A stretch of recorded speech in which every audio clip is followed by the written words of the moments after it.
আসসালামু আলাইকুম। তো সবাই কেমন আছেন? তো অনেকে আমার ছোট ছোট টমেটো গাছ দেখছিলেন। তো এই যে দেখেন টমেটো গাছের ফলন কীরকম হয়েছে। মাশাআল্লাহ, এই যে দেখেন টমেটো গাছ একবার টমেটোর বাড়ি একদম নুয়ে পড়ছে। তো এই যে দেখেন, তো টমেটোগুলা আমি আগেও তুলে নিয়ে খাইছি, 4-5 কেজির মতন খাওয়া হয়ে গেছে আমার। তো আপনাদের সাথে শেয়ার করতে পারি নাই।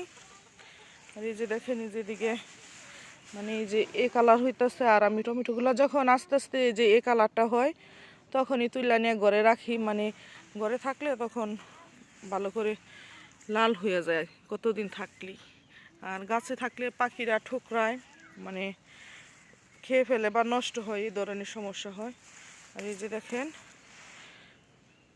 তো মাশাআল্লাহ আমার ছোট্ট পরিশ্রমে, মানে একজন মহিলা মানুষের পরিশ্রমে আল্লাহ এই পরিমাণ ফলন দিছে। তো আমি খুব খুশি, আলহামদুলিল্লাহ। তো আমরা যারা মহিলারা বাড়ির থাকি, বাড়ির আশেপাশে যদি একটু জায়গা খালি থাকে, আমরা সবাই যদি নিজের হাত দিয়ে পরিশ্রম করে মানে একটু সবজি টবজি লাগাই, মোটামুটি ঘরের চাহিদা পূরণ হয়ে যাবে আমাদের। এই যে দেখেন মাশাআল্লাহ